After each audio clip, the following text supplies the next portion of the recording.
دیکھیں آپ نے جس طرح ذکر کیا کہ کافی عرصے سے یہ تحریک چل رہی تھی، پی ڈی ایم کی جماعتوں کی ایک دوسرے سے مشاورت بھی ہوتی تھی، لیکن یہاں پہ مسئلہ یہ ہے کہ جب یہ حکومت انہوں نے گھیرائی اس کے بعد اب آپ کو پتہ ہے کہ بہت سارے معاملات ایسے ہیں کہ جو اتنا آسان نہیں اس کو سنبھالنا.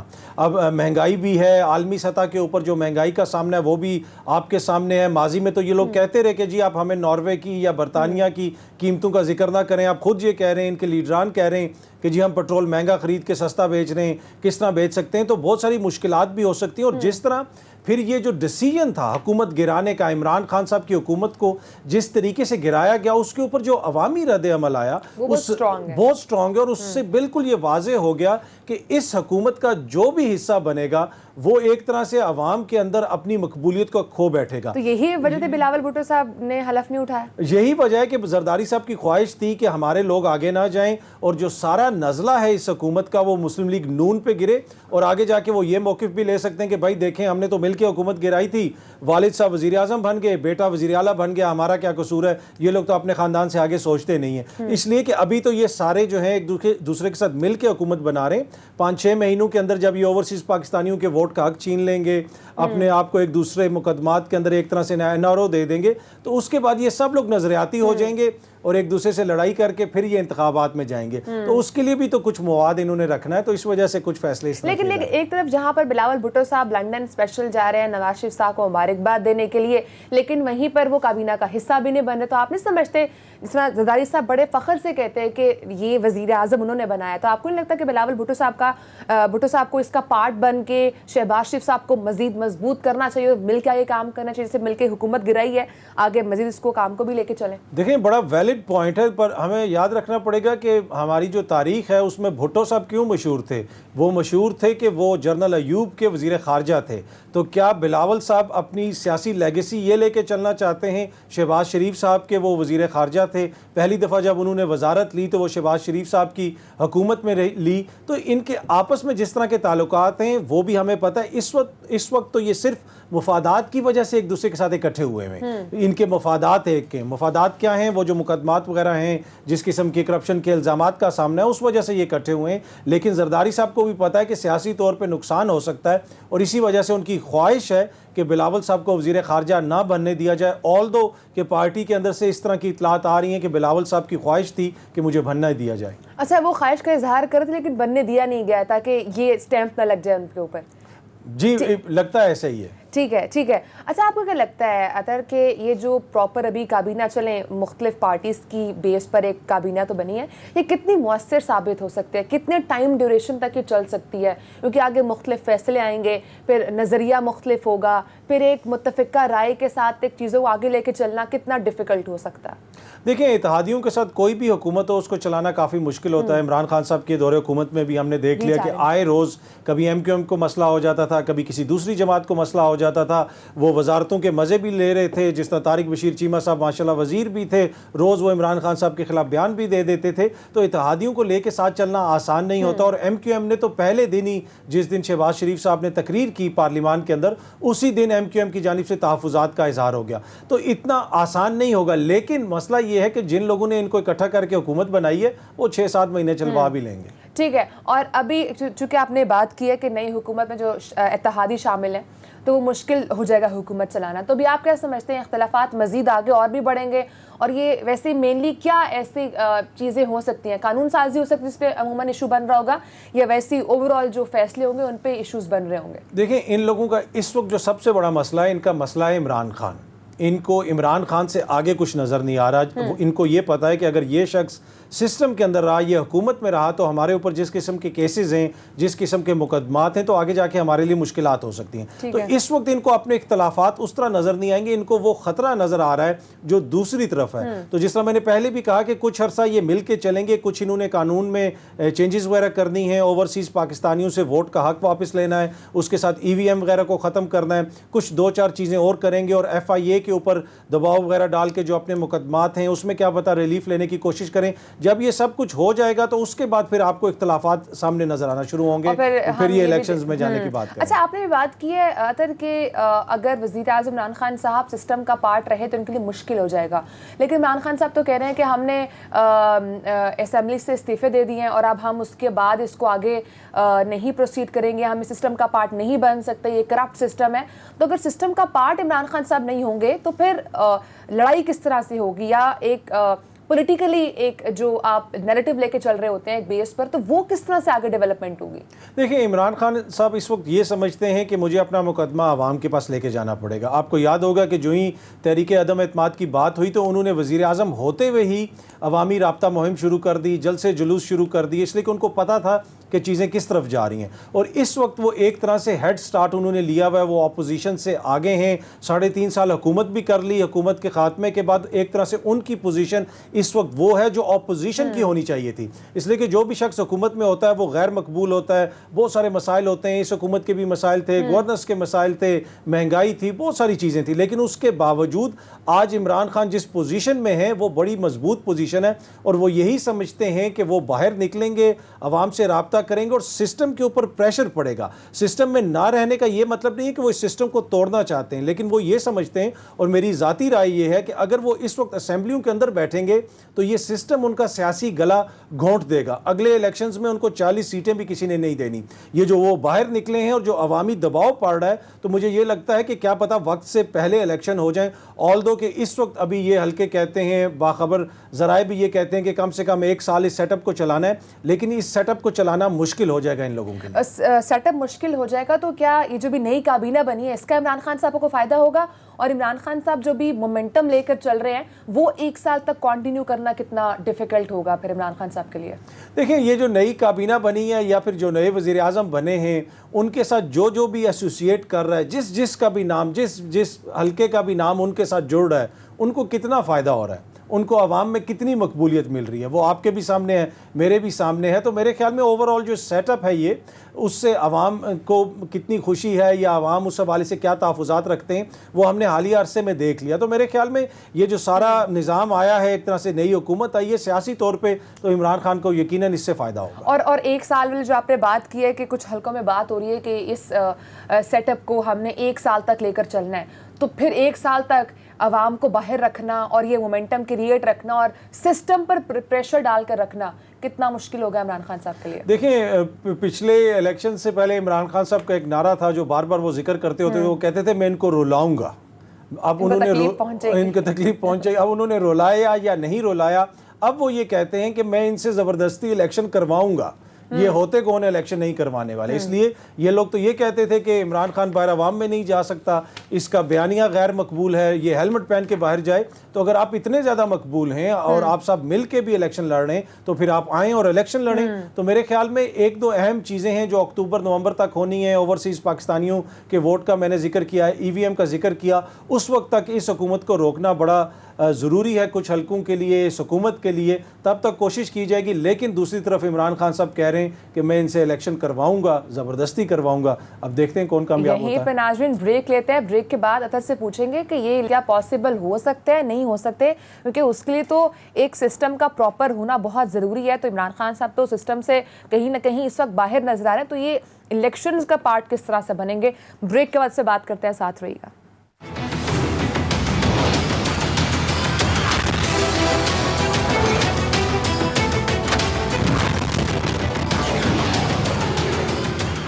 ویلکم بیک ناظرین ہمارے ساتھ اسٹوڈیوز میں موجود ہیں اطہر کاظمی صاحب, اور ان سے ہم بات کر رہے ہیں جو ابھی نئی حکومت کی جو کیبنٹ بنی ہے اس کے حوالے سے. لیکن اب تھوڑا سا آگے پروسیڈ کرتے ہیں. اطہر یہ بتائیے گا, وزیر اعظم شہباز شریف صاحب بہت ایکٹیو نظر آ رہے ہیں, بہت متحرک ہیں, اور یہ ان کے بارے میں پرسیپشن بھی ہے کہ وہ جہاں پر بھی جاتے ہیں گورننس کو کافی اسٹرکٹلی ڈیل کرتے ہیں اور بہت ایکٹیولی کام کر رہے ہوتے ہیں.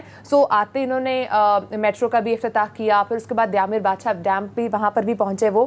سو آپ کو کیا لگ رہا ہے جو اس وقت ایکٹیویٹیز ہے وزیر اعظم شہباز شریف صاحب کی, وہ کتنا ہیلپ فل ہو سکتی ہے, کتنا فروٹفل ہو سکتی ہے؟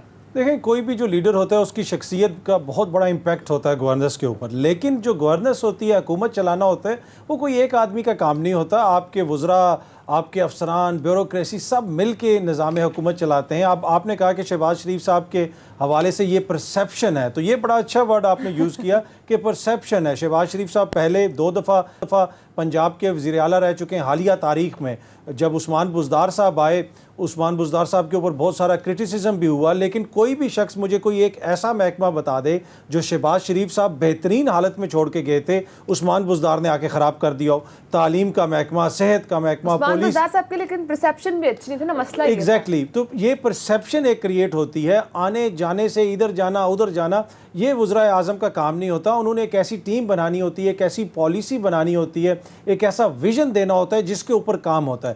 باقی ان کی پرسنالٹی متحرک ہے, اگر وہ دیر تک کام کرتے ہیں یا صبح جلدی اٹھ کے کام کرتے ہیں تو یقیناً وہ پاکستان کے لیے کام کر رہے ہیں. چاہے خان صاحب کریں, شہباز صاحب کریں, مولانا فضل الرحمان صاحب کریں, بلاول کریں, جو بھی کریں, ایز اے پاکستانی ہمیں تو خوشی ہوتی ہے جو بھی پاکستان کے لیے کام کریں. لیکن وزیر اعظم شہباز شریف صاحب یہ بھی تو کہہ رہے ہیں کہ بہت سارے کام ایسے تھے جو وقت سے پہلے ہو جانے چاہیے تھے, لیکن ابھی تک پرانی حکومت نے ڈیلے کیا اور اب ہم آ رہے ہیں اور ہمیں ان چیزوں کو آگے پرسیو کرنا پڑ رہا ہے. دیکھیں, اس سے میں ایگری کرتا ہوں. شہباز شریف صاحب نے یہ بالکل صحیح کہا کہ بہت سارے کام ایسے تھے جو پچھلی حکومت میں ہو جانے چاہیے تھے, نہیں ہوئے, اور اس میں جو سب سے پہلا کام تھا وہ ان کے اوپر فرد جرم عائد ہونا تھا شہباز شریف صاحب کے اوپر, وہ ابھی تک عائد نہیں ہوئی. تو پہلا کام تو یہ کروائیں نا کہ وہ تو کروائیں. آپ نے دیکھا کہ پچھلی حکومت میں بار بار کہا جاتا تھا کہ آج ہوگی, کل ہوگی. پچھلی حکومت کی نااہلی ہوئی نا, وہ عمران خان کی نااہلی تھی, تو اسی وجہ سے تو آج ضمانت کے اوپر رہا ایک شخص وزیر اعظم بن گیا. تو میں ایگری کرتا ہوں کہ بہت سارے ایسے کام ہیں جو ہونے چاہیے تھے وہ عمران خان نہیں کر سکا. اچھا, اگر میں اس کو پروجیکٹس سے ایسوسیٹ کروں, جو مختلف پروجیکٹس تھے, میٹرو بس کے حوالے سے وہ کہہ رہے تھے, اس کے علاوہ دیامر بادشاہ ڈیم کے بارے میں کہہ رہے تھے کہ کام بہت سلو ہو رہا ہے, سی پیک کے حوالے سے بات کر رہے تھے. تو یہ بہت سارے پروجیکٹس ہیں جن میں وہ کہہ رہے ہیں کہ بہت تیزی سے کام ہونا چاہیے تھا, لیکن سابق وزیر اعظم عمران خان صاحب اس طرح سے کام نہیں کر سکے. دیکھیں, ہو سکتا ہے کوئی مسائل ہوں. مسئلہ یہ ہے کہ جو پچھلی حکومت تھی عمران خان صاحب کی, یہ نہیں تھا کہ وہ کوئی حکومت اسکینڈینیویا سے آئی ہوئی تھی, اس کے مسائل نہیں تھے. اس کے مسائل ہم نے یہاں پہ دیکھے, گورننس کے ایشو ہم نے دیکھے, بیوروکریسی کے اندر ایشو ہم نے دیکھے, آئے روز آئی جی چینج ہوتا تھا, کبھی چیف سیکرٹری چینج ہوتا تھا. تو کوئی یہ اس میں کوئی شک نہیں کہ پچھلی حکومت کے مسائل تھے, لیکن بتا رہا کون ہے؟ بتا رہا جو ہیں, یہ بھی سوچنے کی ضرورت ہے نا کہ آپ تو خود حکمراں طبقہ ہیں. آپ نے پچھلے 10-11 سال پنجاب میں ایک لگاتار حکومت کی, سندھ کے حکمران آلموسٹ تقریباً 15 سال سے ابھی حکمران ہیں. تو یہ کوئی اپوزیشن اور حکومت کی جنگ نہیں تھی, یہ حکمرانوں کی جنگ تھی. حکمرانوں نے حکمرانوں کو گرایا ہے, اس حکمران کو گرایا ہے جس کے پاس صرف 3 سال تھے, اور دوسری طرف وہ لوگ ہیں جو 30-30, 25-25 سال سے حکومت کر رہے ہیں. تو مسائل ہو سکتے ہیں, لیکن وہ مسائل وہ تھے جو پچھلی حکومتوں سے چلے آ رہے تھے. اگر آپ نے اتنا زبردست نظام چھوڑ کے گئے تھے, آپ کی جو پہلے حکومتیں تھیں, پھر تو اس طرح کے مسائل ہوتے ہی نا. ٹھیک ہے. اچھا, بھی آپ نے بیوروکریسی کی بات کی ہے, تو آپ کو کیا لگتا ہے کہ پچھلی حکومت میں بھی کافی گلے ہمیں یہی نظر آتے رہے کہ بیوروکریسی صحیح سے کام نہیں کر رہی ہے, تو اب آپ کو لگتا ہے کہ وزیر اعظم شہباز شریف صاحب بیوروکریسی کو لگام ڈال کے اور پراپر طریقے سے ان سے کام کروا سکیں گے؟ دیکھیں, یہ اور اب تو کانسیپٹ, کابینہ بھی ہماری بہت پریکٹیکل ہے, تجربہ کار ہے. پہلے آپ نے فرمایا کہ وہ ہیں جو پہلے رہ چکے ہیں حکومتوں میں. دیکھیں, یہ کام کروانا ہے, یہ کوئی پیٹی تو نہیں کروانی نا کہ وزیر اعظم منہ میں سیٹی رکھ کے پھر رہے ہوں گے, سیٹی ماریں گے, بیوروکریسی کھڑی ہو جائے گی, بیٹھ جائے گی. ایسے نہیں ہوتا. محکموں کے اندر جو کام چلتے ہیں وہ آپ کو جس طرح میں نے بتایا پالیسی کے تحت چلتے ہیں, سب کو اپنے ساتھ لے کے چلنا پڑتا ہے, قانون اور ضابطے کے تحت چلتے ہیں. پہلے ہی آتے وزیر اعظم صاحب نے ہفتے کے دن کی چھٹی ختم کر دی, اس کے اوپر جو ریزنٹمنٹ آ رہی ہے وہ بھی آپ کے سامنے ہے. اور پوری دنیا کے اندر کہیں پہ بھی مختلف بینکس اس وقت احتجاج کر رہے ہیں, مختلف آرگنائزیشن سے احتجاج کر رہے ہیں کہ چھٹی ختم کیوں کی ہے. ویسے آپ سمجھتے ہیں کہ چھٹی ختم کرنا ٹھیک اقدام ہے یا غلط اقدام ہے؟ کیونکہ وزیر اعظم شہباز شریف صاحب کہہ رہے ہیں کہ جو غریب ملک ہیں, جو بھی ترقی یافتہ ملک ہیں, ان کو زیادہ کام کرنا چاہیے. دیکھیں, اب ہمیں یہ تو نہیں ہے نا کہ ہم بیکاری تو نہیں ہے کہ 6 دن بھیک مانگیں گے تو پیسہ آئے گا. کام کرنا ہوتا ہے. کام اگر آپ ترقی یافتہ ممالک دیکھ لیں, ہر جگہ پہ 5 دن کام ہوتا ہے, 2 چھٹیاں ہوتی ہیں. کچھ تو ایسے اسکینڈینیویا کے ممالک ہیں جہاں پہ آپ 4 دن کام ہوتا ہے, 3 چھٹیاں ہوتی ہیں. مسئلہ یہ ہے کہ آپ اگر 3 دن 4 دن 5 دن جتنے دن بھی کام کریں, وہ آپ لگن سے کریں, وہ آپ صحیح طریقے سے کریں. جب تک آپ وہ نہیں کریں گے تو بے شک آپ ساری چھٹیاں بھی ختم کر دیں, پھر بھی کام نہیں ہوگا. ٹھیک ہے. آگے اگلے ٹاپک پہ موو کرتے ہیں. ادھر جو پی ٹی آئی کے کارکنان ہیں اس وقت دنیا کے مختلف ممالک میں احتجاج چل رہے ہیں, اور اس وقت بہت ساری خبریں ایسی بھی سامنے آ رہی ہیں کہ لیگی کارکنان جو ہیں وہ عمران خان صاحب کی جو سابق اہلیہ ہیں جمائمہ خان کے گھر کے باہر بھی احتجاج کر رہے ہیں. اور سیم پیرالل اگر ہم بات کریں تو ہم نے یہ بھی دیکھا کہ جو سابق وزیر اعظم نواز شریف صاحب ان کے گھر کے باہر اس وقت نہیں, مطلب کچھ دن پہلے کی بات ہے کہ پی ٹی آئی کے کارکنان احتجاج کر رہے تھے. تو یہ جو اس وقت ٹرینڈ سیٹ کیا جا رہا ہے کہ گھروں کے باہر جا کے احتجاج کرنا, یہ روایت کس قسم کی ہے؟ دیکھیں اس میں دو مختلف چیزیں. مسئلہ یہ ہے کہ بہت سارے لوگ اس کو کمپیئر کر رہے ہیں جمائمہ کے گھر کے باہر احتجاج اور ایون فیلڈز کے جو فلیٹ ہیں ان کے گھر کے باہر احتجاج. یہاں پہ ایسا ہی ہے کہ آپ تربوز اور کھجور کا موازنہ کر رہے ہو. مسئلہ یہ ہے کہ ایون فیلڈ کے جو فلیٹس ہیں وہ پاناما میں سامنے آئے تھے, ان کے حوالے سے سنگین الزامات ہیں. برطانیہ کے اندر جب ان ایکسپلینڈ ویلتھ آرڈرز آئے کہ کسی کی شخص کی بھی جائیداد ہے پر وہ ایکسپلین نہیں کر سکتا کہاں سے لی گئی ہے, تو ٹرانسپیرنسی انٹرنیشنل نے اس وقت برطانیہ کی حکومت کو 4 پراپرٹیز کے نام دیے تھے کہ اس حوالے سے آپ تحقیقات کریں. اس میں ہمارے سابق وزیر اعظم کے خاندان کے ایون فیلڈ کے فلیٹس بھی تھے. تو جمائمہ کی پراپرٹیز کے اوپر تو کوئی ایسا الزام نہیں ہے کہ اس نے پاکستان سے لیکن کیا قانون کو اس طرح سے ہاتھ میں لینا چاہیے, احتجاج گھروں کے باہر کرنا چاہیے, تھریٹس دینی چاہیے؟ نہیں, احتجاج بالکل نہیں کرنا چاہیے, چاہے کسی صحافی کے گھر کے باہر ہو یا سیاستدان کے گھر کے باہر ہو. لیکن میں آپ کو تھوڑا سا اس کا کانٹیکسٹ سمجھانے کی کوشش کر رہا ہوں جو لوگ دیکھ رہے ہیں کہ ان فلیٹس کے حوالے سے ریزنٹمنٹ کیوں ہے, کیوں لوگ یہ سمجھتے ہیں. اس لیے کہ جو کیس ہوا, پاناما کا کیس ہوا, ہماری عدالتوں کے اندر چلتا رہا, پاناما پیپرز میں سب کچھ سامنے آیا, تو اس وجہ سے وہ جو فلیٹس ہیں وہ سمبل بن گئے ہیں اس چیز کے جو کہ مثال کے طور پہ کہ پاکستان کے اندر جو کرپشن ہوتی ہے, پاکستان کے اندر جو مبینہ بدعنوانی ہے, اس حوالے سے وہ اس کی ایک طرح سے سمبل بن چکے ہیں. باقی جو جمائمہ کے خاندان کی پراپرٹیز ہیں ان کے اوپر تو کوئی ایسا الزام نہیں ہے کہ جی یہ انہوں نے پاکستان سے پیسے لوٹ کے بنائے, لیکن ایسا نہیں ہونا چاہیے. احتجاج آپ کسی اور جگہ پہ بھی ریکارڈ کروا سکتے ہیں. ٹھیک ہے, یہی میرا پوائنٹ تھا کہ گھروں کے باہر چاہے وہ پراپرٹی اس پہ کوئی کیس چل رہا ہے نہیں چل رہا, لیکن گھروں کے باہر احتجاج کرنا شاید مناسب نہیں ہوتا. اسی کو آگے موو کروں گی. جس طرح سے بھی ہم جمائمہ خان نے گھر کے باہر احتجاج دیکھ رہے ہیں جو کہ انٹرنیشنل چیزوں اس میں بھی کور ہو رہی ہیں, تو آپ کو لگتا ہے کہ اس سے عمران خان صاحب کو کوئی پولیٹیکلی گین ملے گا اور لوگ جانیں گے پہچانیں گے عمران خان صاحب کو؟ آلدو پوری دنیا ان کو جانتی ہے, لیکن ایک پاکستان کا وہ لیڈر جس کو وزیر اعظم کے عہدے سے اتارا گیا, اور یہ جو پورا ایک پرسیپشن ہے پولیٹیکل گین, یہ عمران خان صاحب کو مل سکتا ہے؟ دیکھیں اس احتجاج سے ملے گا یا نہیں ملے گا, ویسے ہی عمران خان صاحب کی بڑی گڈ ول ہے ویسٹ میں. آپ دیکھ لیں کہ وہ جدھر بھی جاتے ہیں لوگ ان کو پہچانتے ہیں. برطانیہ کے جو وزیر اعظم ہے بورس جانسن, وہ جب عمران خان سے ملے تو وہ ان کے ساتھ سیلفی لے رہے تھے.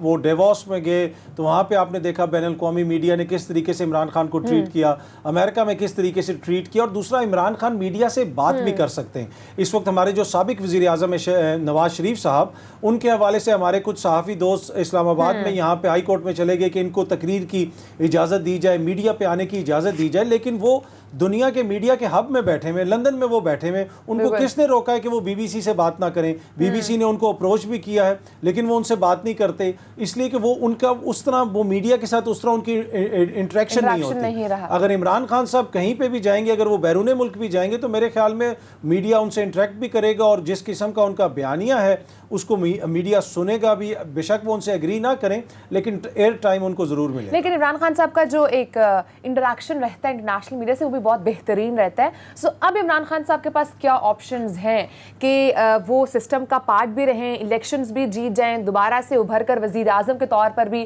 2/3 میجورٹی کے ساتھ سامنے آئیں. سو اوور آل اگر میں اس کو ریپ اپ کروں, سابق وزیر اعظم عمران خان صاحب کا سیاسی مستقبل کیا ہوگا؟ کیونکہ اوپر سے بھی اس وقت جو فنڈنگ کیس ہے وہ بھی چل رہا ہے.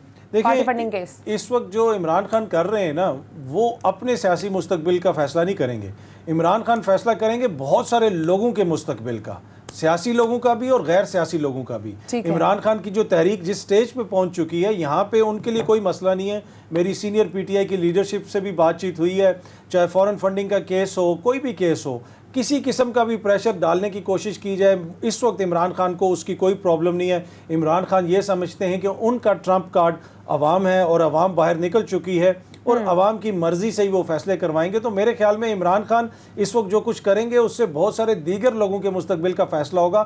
اپنا مستقبل ان کا سیکیور ہے. ٹھیک ہے. اور یہ جو پارٹی فنڈنگ کیس اس وقت جو چل رہا ہے وہ کتنا خطرناک ثابت ہو سکتا ہے پاکستان تحریک انصاف کے لیے؟ کچھ لوگ یہ بھی کہہ رہے ہیں کہ شاید اس سے پارٹی کو کالعدم قرار دے دیا جائے. دیکھیں it does not really matter at this stage to be honest. Party کو آپ کالعدم قرار دے دیں، جو مرضی کر دیں، پارٹی وہ نہیں بنا لیں گے. جن لوگوں نے ووٹ دینے نا عمران خان جو جس مرضی نام سے وہ پارٹی بنا لیں گے. اور اس طرح کا اگر کوئی فیصلہ آئے گا تو پھر دیگر لوگوں کو بھی تیار ہونا چاہیے کہ عمران خان بھی اپنی سیاست کو پھر بدلے گا. اس کے لہجے ابھی تو وہ صرف سوال کر رہا ہے کہ رات کو عدالتیں کیوں لگائیں. اگر کچھ اس قسم کی چیزیں ہوں گی تو پھر وہ بتائے گا کہ وجہ بتا دیں گے، پھر وہ وجہ بھی بتائیں گے، پھر وہ یہ بھی عمران بتائیں خان گے. صاحب خطرناک ہو کر سامنے آ رہے ہیں. اور جو پارٹی فنڈنگ والا کیس ہے، آپ کو لگتا ہے کہ اس سے بھی سابق وزیر اعظم عمران خان صاحب کو کوئی فائدہ یا نقصان نہیں ہو سکتا؟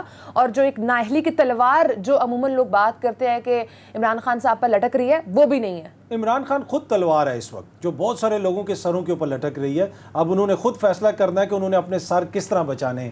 واحد حل ہے فوری الیکشنز میں جائیں تاکہ بحث دیگر جگہوں سے نکل کے سیاست کی طرف جائے. سیاسی پارٹیاں ایک دوسرے کا مقابلہ کریں، جو جیتے آئے اور حکومت بنا لیں. ٹھیک ہے. اگر ہم ارلی الیکشنز کی بات کریں تو اس کے لیے آبویسلی آپ کو سسٹم کا پارٹ بھی ہونا پڑتا ہے اور اس کے لیے پھر آپ کو چیزوں کو اس طرح سے لے کے بھی چلنا پڑتا ہے. بہت شکریہ اطہر، آپ نے آج پروگرام کو ٹائم دیا. کافی ڈیٹیل سے ناظرین ہم نے اطہر سے دیا ہے کہ کس طرح سے اس وقت جو نئی حکومت بنی ہے وہ اپنے آپ کو لے کر چلے گی، عمران خان صاحب کا مستقبل کیا ہے. سو بریک کا ٹائم ہے. بریک کے بعد ہم بات کریں گے جو نئی حکومت آئی ہے ان کے IMF سے مذاکرات کس طرح کے ہو سکتے ہیں، کیا کوئی تبدیلی آ سکتی ہے نہیں آ سکتی.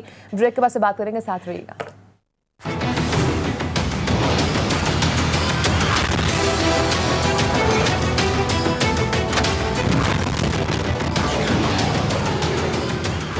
ویلکم بیک ناظرین ہمیں جوائن کیا ہے اسکائپ کے تھرو ماہر معاشیات شاہد حسن صدیقی صاحب نے.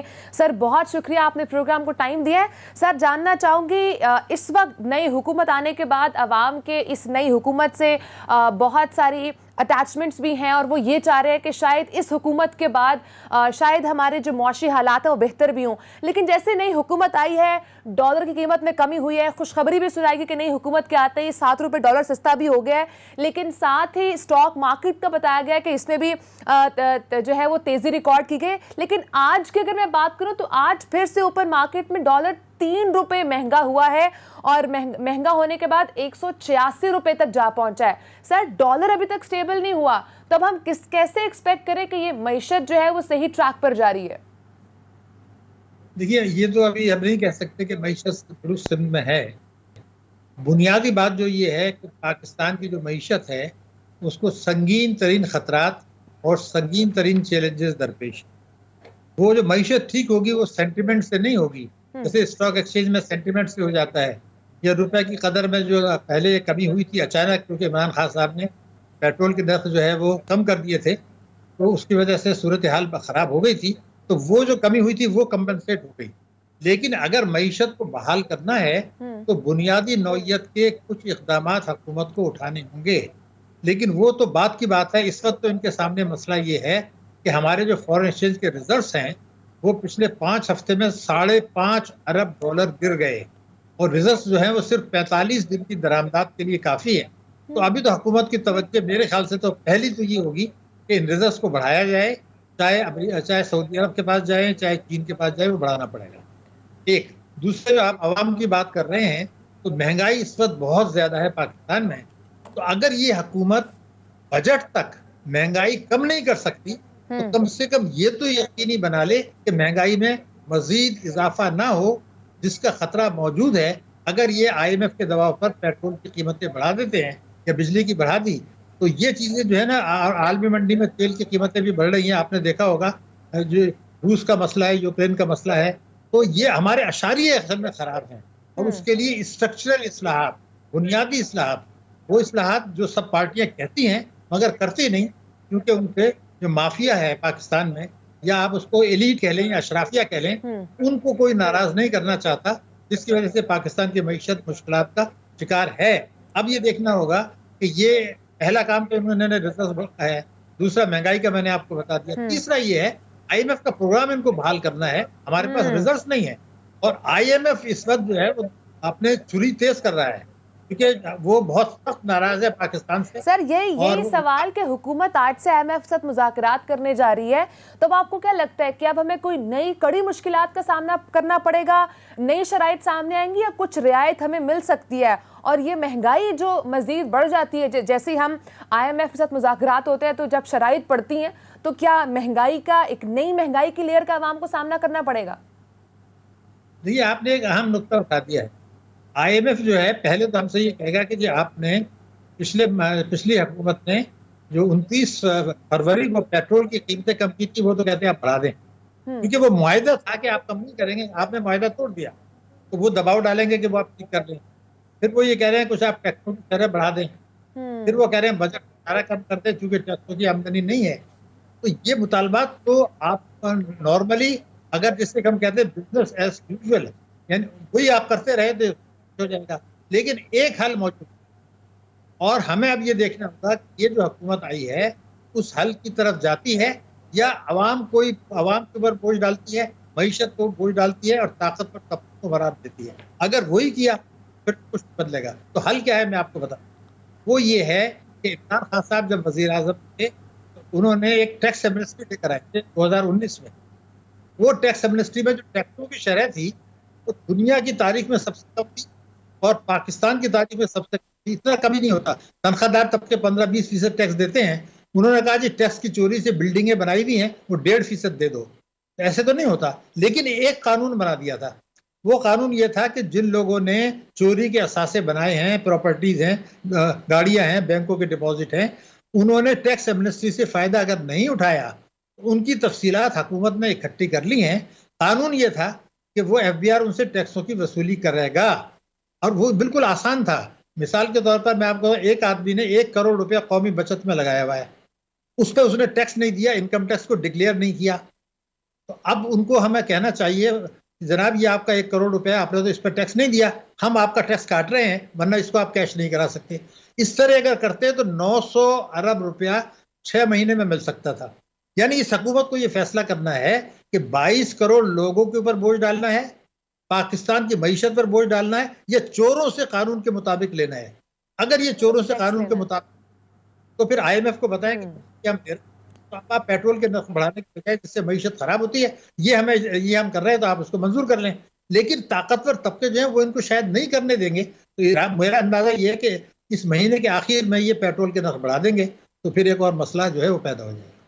پیٹرول کی پرائسز آپ یہ کہہ رہے ہیں شاہد صاحب کہ یہ ابھی مزید اور بھی بڑھیں گی. بجلی کا جو فی یونٹ 3 روپے بڑھا ہے وہ بھی مزید اور بھی بڑھنے جا رہا ہے کیونکہ یہ تو شرائط تھی IMF کی، ایسا ہی ہے؟ لیکن اس وقت جو مجھے مسئلہ نظر آ رہا ہے وہ پیٹرول کا ہے. پیٹرول میں یہ اس مہینے کے آخر میں وہ کہیں گے پیٹرول کے نرخ بڑھائیں. پھر سب سے بڑا خطرہ یہ کہیں گے کہ جون میں جو بجٹ آنے والا ہے اگلے سال کا اس میں آپ عوام کے اوپر ٹیکسز لگائیں. اب دیکھیے میں آپ کو ایک بات بتاتا ہوں. ابھی شہباز شریف صاحب نے کیا کہا کہ جو ہماری ٹیکسوں کی وصولی ہے اس میں صوبوں کا حصہ آپ دے دیتے ہیں، اس کے بعد قرضے ادا کر دیتے ہیں، تو جو پیسہ بچتا ہے اس سے تو دفاع بھی نہیں ہوتا. یعنی پاکستان اپنا دفاع مانگے ہوئے ہتھیاروں سے اور مانگے ہوئے قرضے سے کرتا. تو کیا اگر وہ بات انہوں نے کہی ہے تو کیا وہ یہ قوم کو یقین دلا سکتے ہیں کہ اپنے بجٹ میں وہ ٹیکس ریونیوز مالدار لوگوں سے اتنا لیں گے کہ کم سے کم دفاع کے اخراجات تو اپنی آمدنی سے پورا کریں نا، اس کے لیے تو قرضہ رہ لیں. اور اگر نہیں کیا انہوں نے، میں آپ کو 97 سے یعنی 25 سال ہو گئے ہیں ہم وہ وعدہ کر رہے ہیں کہ ہم ٹیکس طاقتور طبقوں سے لیں گے، نہیں لیتے. 5000 ارب روپیہ طاقتور طبقوں سے انکم ٹیکس کم لے رہے ہیں ہم، 5000 ارب روپیہ. اس میں سے 2000 ارب روپیہ کرتے ہیں تعلیم اور صحت کا بجٹ کم کر کے. اب دیکھیے تعلیم کا ایسا ہے کہ 23 ملین بچے اسکول نہیں جا رہے پاکستان کے. آئین میں یہ ہے کہ 5 سے 16 سال کا ہر بچہ مفت اور لازمی تعلیم گورنمنٹ دے گی اس کو. تو جب آپ بجٹ میں پیسہ ہی نہیں رکھ رہے تو پھر وہ 23 ملین بچے کب پڑھیں گے؟ اور کیا پارلیمنٹ نئی حکومت کے لیے اگر میں ٹاپ 3 پرائرٹیز پوچھوں اس معیشت کو سیٹ کرنے کے لیے تو آپ وہ کون سے 3 سجیشنز دیں گے اس حکومت کو؟ نہیں، پہلے تو ایمرجنسی کا میں نے آپ کو بتایا ریزروز بڑھانا، دوسرا IMF کا کام میں جانا، تیسرا یہ کہ مہنگائی کو نہ بڑھنے دینا. اس کے بعد جو اصل مسئلہ ہے وہ ہے معیشت کو پائیدار مضبوط بنیادوں پر کرنا، جس میں ٹیکس کی وصولی بڑھانی ہوگی، عوام پر بوجھ ڈالے بغیر برآمدات بڑھانی ہوں گی. اور یہ ہے جو ہم لوگ جو ہے نا موٹی موٹی ریمیٹنسز باہر سے منگاتے ہیں نا، یہ بڑی خوفناک بات ہے. میں آپ کو بتا دوں